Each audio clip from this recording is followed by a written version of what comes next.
The world watching thought he was looking for love. Me? I was watching him squirm as his carefully built fantasy shattered around him, live, in front of millions, and it was all my doing. My finger trembled, hovering over the mouse button that was, for this single, glorious moment, the detonator strapped to his entire life. On the screen, Liam, my Liam, the ghost of the man I thought I knew, flashed that practiced camera-ready smile. So charming. So fake. My heart wasn't just hammering. It felt like it was trying to claw its way out of my chest.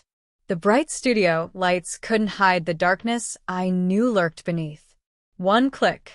That was the promise I'd made to myself in the wreckage he left behind. One click to show them all. 3, 2, 1. But rewind just over a year, and my world felt entirely different. It was quiet, stable, predictably lovely. I'm Maya, and back then, I was a graphic designer in my mid-20s, happily nesting in my city apartment. It wasn't huge, maybe a little cluttered with art supplies and far too many houseplants, but it felt safe. It felt like mine. My job was creative, my friends were fiercely loyal, and then there was Liam. Liam, who had walked into my life and seemed to fill all the empty spaces with his bright, infectious energy. He worked in marketing, always buzzing about the next big campaign, the next rung on the corporate ladder. That ambition initially felt exciting. He had this way of making even mundane things seem thrilling. But he also had a softer side, or so I thought. He praised my artwork, learned how I took my coffee, held my hand during scary movies. We fell into that comfortable rhythm couples do, weeknight cooking experiments that sometimes ended in takeout, lazy Sunday mornings tangled in sheets, whispered plans for a future that felt tangible, inevitable. A little house outside the city, maybe a rescue dog we'd name something silly. He talked about us being a power couple, though I always privately winced at the term. I just wanted Tuss. He'd trace constellations on my skin as we drifted off to sleep, murmuring about loyalty, about how we were building something unbreakable. And I soaked it all in, believing every word. Trust felt easy with him. He was my anchor in the sometimes choppy waters of young adulthood. Looking back, the warning signs were probably there, hiding in plain sight.